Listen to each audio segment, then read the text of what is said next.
Hey, what's going on, guys? Welcome back to the gym. It is your guy, Boulanger, and up next, we're going to be discussing Todd Monken's latest comments that the Baltimore Ravens offense was not good. Do me a quick favor, hit like, subscribe, hit the notification bell so that you get updates when we upload new content. Let's go. So I know that Todd Monken's comments included a yet, and and the reason why I didn't include that in that first statement was simply because it doesn't matter whether it's good yet or not. Yet means now, right? Yet means not now. And so if it's not good yet, that means it's not good right now. And what I would say is that should have been expected. I know that when the Baltimore Ravens signed Aguilar, nobody was excited. When the Baltimore Ravens signed Odell Beckham, a lot of people got excited. A lot of people start talking about 1,000 yard receiving for Odell Beckham. And then when the Baltimore Ravens re-signed Lamar Jackson on draft night, I saw a lot of commentary about the Super Bowl, things of that nature. And then we go on later that night and pick up Zay Flowers. And I definitely saw a surge in Super Bowl commentary. And I even saw, some of the sports channels and sports talk shows, things of that nature, talk about the Baltimore Ravens being a contender.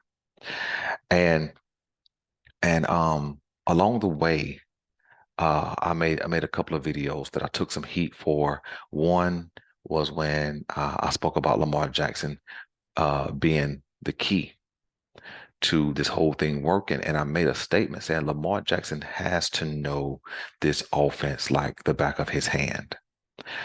Took some heat for that. Because people thought I didn't believe in Lamar Jackson anymore. I made a comment that this wide receiving corps is a bottom 10 wide receiving group. Took some heat for that. And so now everything is coming full circle. You see, because after 8 days of training camp, the offense isn't good yet. And I'm not surprised.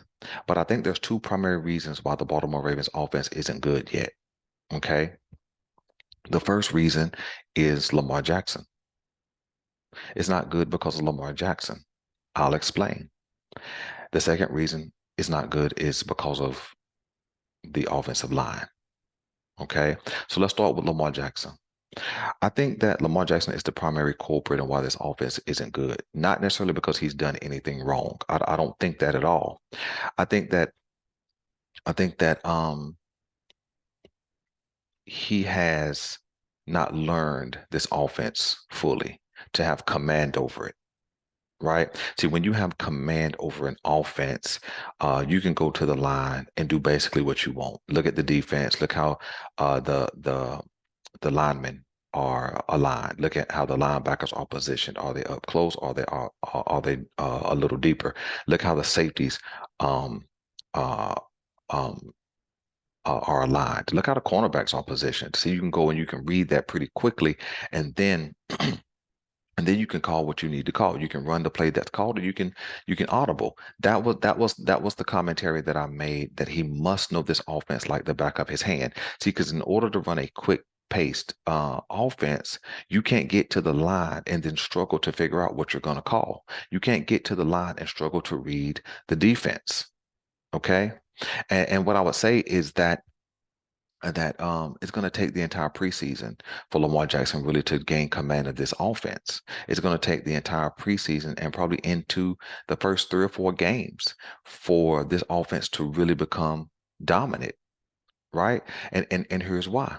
Lamar Jackson has been trapped in a run first offense for 4 years, and he was the primary runner in that offense.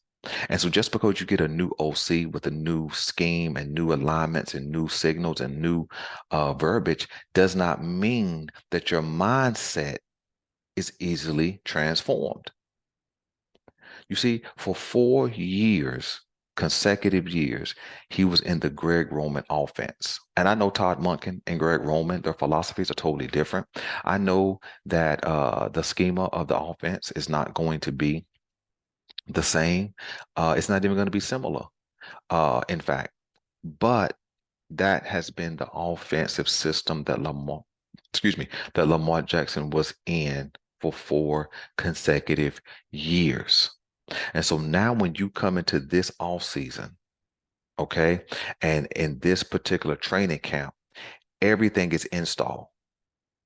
You see, it's a lot different if this was year 3 for Lamar and he had already been 2 years into Greg Roman's system. So then when new plays are installed, that's easy. Why? Because the system is the system, right?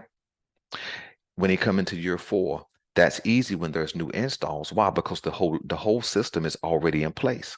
But this year in particular, Todd Monken is installing a totally new offense. And I know that they said that they're going to try to sprinkle in and keep some of those things that Greg Roman had in place as it pertains to the run game. And so, but the whole offense is different. And so how the plays are called are different. The verbiage is different. How the wide receivers are going to be aligned are different. The audibles will be different. Being under the center will be different. Bootlegs to be different. All those things are going to be different. So everything's installed. There is nothing that's going to be familiar to Lamar Jackson. And so in the beginning, there's going to be a lot more thinking than just playing reactionary instinctual football. There's going to be a lot more thinking about his foot placement, about his arm angle, about his throwing trajectory. All those things will be thought out. And so as those things are thought out over and over and over again, then they will become instinctual as they're practiced and perfected and practiced and perfected. Then those things will be then those things for Lamar Jackson will become more instinctual, which means now I can just call the play and know exactly what I'm supposed to do. But right now, with only with the first 8 days of practice happening, everything is a new learning process. And so the only thing that's going to be instinctual right now for Lamar Jackson is going to be throwing the ball. Right? I mean, throwing the ball is easy. I mean, he's going to probably throw it very similar to how he's always thrown it, whether it's sidearm or at an angle or whatever it may be. That thing right there will be instinctual, but the plays themselves will be learning and learning and learning. With this particular play, where's Odell going to be positioned? Is it a 10-yard slant? Is it a 5-yard slant? Is it a stop and go? You know what I'm saying? Is it a double move? See, all those things are going to be thought out because everything is an installation. That's why I say the first thing is going to be um, Lamar Jackson. That's why the offense isn't good right now because Lamar Jackson isn't good right now. Let me make sure I explain myself. I'm not saying Lamar Jackson isn't a good to great quarterback. That's not my claim. My claim is that in this new offense, he is not good because he can't be good. You can't be good at what you don't know yet. You can't be good uh, in an instinctual game. You see, yes, there's a lot of thought, a lot of knowledge, a lot of wisdom that goes into football, but all those things happen both as you approach the line of scrimmage, as you are surveying the field, as you are reading the defense. When that ball is hiked, everything else is instinctual. But when you're installing a brand new offense, everything is going to be thought. And sometimes there's going to be overthinking. You see, on a 5-step drop, there's going to be thought, man, am I on 4 steps? Am I on 5 steps? Or did I step too many steps? On a 7-step drop, am I back far enough?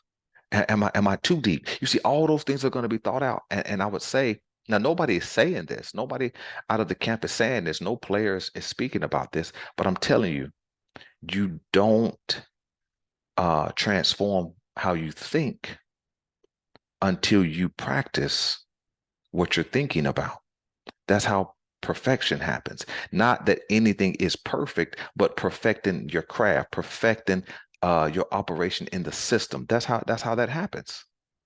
And so I would say that Lamar Jackson is the number one culprit.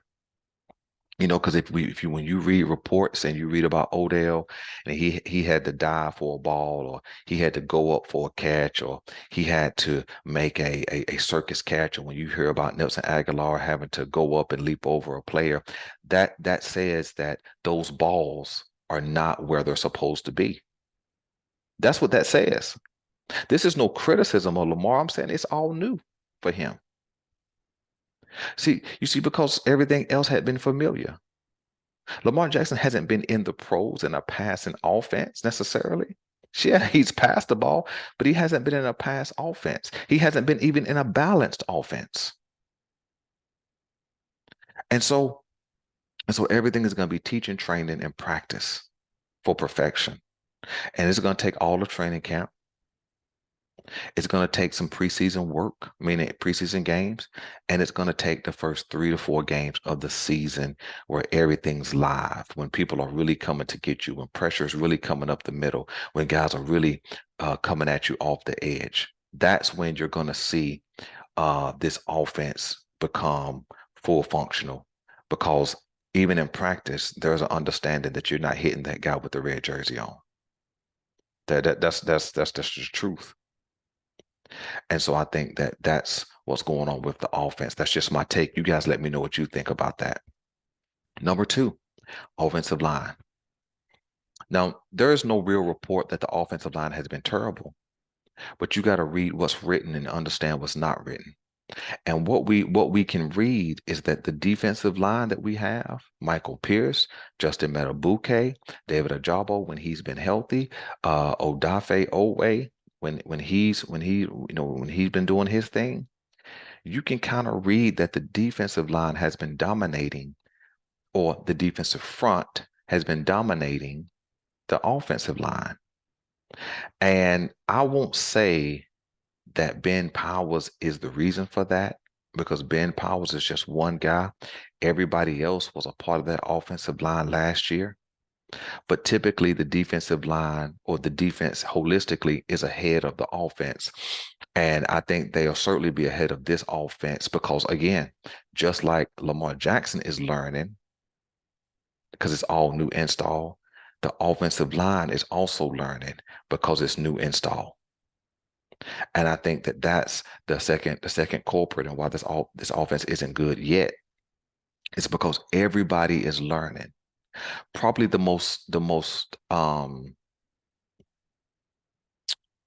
don't want to say simple, but the easiest to transition is going to be the wide receiving group and the running back group. I think those will be the easiest to transition to this new offense. And the reason why, and I'll tell you why that is in a minute, but offensive line,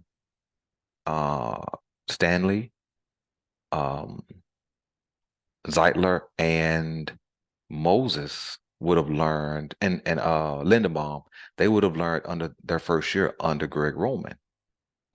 And so they're going to have to forget what they learned and install Todd Monken's new offensive scheme, which is going to be new blocking schemes, you know, new pulling schema, all those kind of things, and I think that it's going to be a learning process because the offensive line are going to be thinking more than they're reacting or doing the instinctual thing. And so I think that's why the defense looks ahead of the offensive line right now. And besides, all of these guys on defense, they were there last year, except for Ajabo. He was there at the very end, but he knows Mike Macdonald's system. And so I think that's why the defense looks ahead of that offensive line. Now, if we get into week 2 or 3 of training camp, and the defense is still dominating that offensive line, we may have a problem. I think what will help is that if that left guard spot is cemented by one of these guys after the first preseason game, that way they can develop that continuity. So my hope is that there is no injury suffered along that offensive line, that everybody maintains their health and wellness so that they can develop that continuity, because they're going to need that in order to gel together in this new offensive system. Because if that offensive line gels together, then that makes Lamar Jackson's life easier because he'll learn to trust that offensive line with this new offense. And to close, the reason why I said the wide receiving group um, is going to be maybe an easier transition is because most of these wide receivers who we see performing, they're new. Think about that. They're not unlearning um, Greg Roman's stuff. They just have to learn Todd Monken's system. Odell Beckham is familiar with Todd Monken, so easier transition. Zay Flowers, who has been balling, he doesn't have to unlearn Greg Roman's system. He can just come in and learn Todd Monken's system. Nelson Aguilar, he doesn't have to unlearn a system he's been in for multiple years. He just has to come in and pick up the playbook for Todd Monken. You see what I'm saying? Those are the guys that we've been seeing performing well. Tariq Black, he just has to come in and learn the new system. So it's easier for the wide receivers right now because they don't have to unlearn what they learned from Greg Roman. And then, of course, Rashad Bateman's out right now. We'll talk about that in a second video when we talk about injuries. But so he's out right now. So he just needs to be in the playbook, right? I mean, that's really all he needs to be doing, just in the playbook. And that may be why you haven't heard much about Devin Duvernay, is because, part of his problem may be that he has to unlearn what he learned under Greg Roman. And so that's why I believe it'll be a little easier for the wide receivers, and it'll probably be a little easier for the running backs as well. I think it'll be easy for the running backs because all they got to do is learn the pass blocking that they need to perform, and then learn, the holes, right? I mean, really, that's what you do as a running back. You see the hole, hit the hole, right? And then everything else is instinctual. So listen, that's my take, man, on why the offense isn't good right now. Let me know what you guys want me to know. Let me know if you guys have a different opinion or a different thought, or if you guys think, man, Boulanger, you done lost your mind. That doesn't make any sense at all. But listen, I'm your guy, Boulanger. This is the GM, and we're out.